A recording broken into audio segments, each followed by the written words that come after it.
Un jour, j'ai entendu parler du nouvel ordre mondial. Même si ça sonne comme nom, prénom, adresse, code postal, sur internet, les vidéos sont terrifiantes.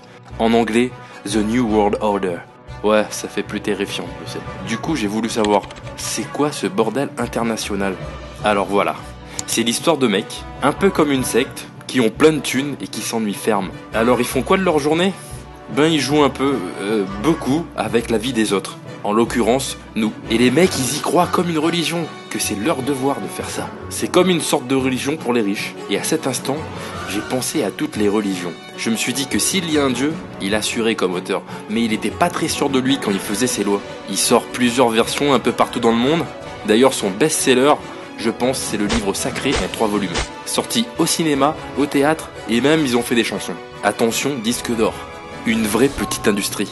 Puis, l'idée m'est venue comme ça, et si moi aussi je faisais ma religion? Je parle d'une religion, et pas de secte, je vous assure, tout le monde restera vivant. Alors c'est simple, je prends le plus cool qui me vient à l'esprit. Oui, le mec chevelu là, un peu hippie. Oui, Jésus. Alors, comme ses acolytes avant et après lui, ils n'ont cessé de faire des négations par-dessus négation sur négation. Tu ne peux pas faire ci, tu ne dois pas faire ça. Sûr que si tu dis à quelqu'un de pas faire quelque chose, forcément il va penser à cette chose. Et c'est pas pour les arranger les pauvres. Et si on faisait l'inverse? Si on se mettait à réfléchir sans négation?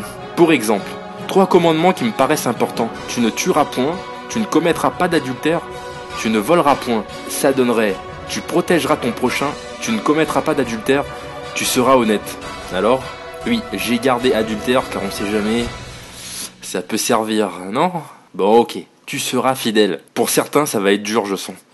Bon, pour le nom, je vous laisse m'en proposer. Mais enfin, restez zen, hein. Pour ceux dont cette vidéo a changé leur vie, vous pouvez me faire un don sur mon compte en banque sur les îles Caïmans. Ouais, Caïmans, ça sonne bien. Ou bien, abonnez-vous sur ma chaîne YouTube. Encore plus zen.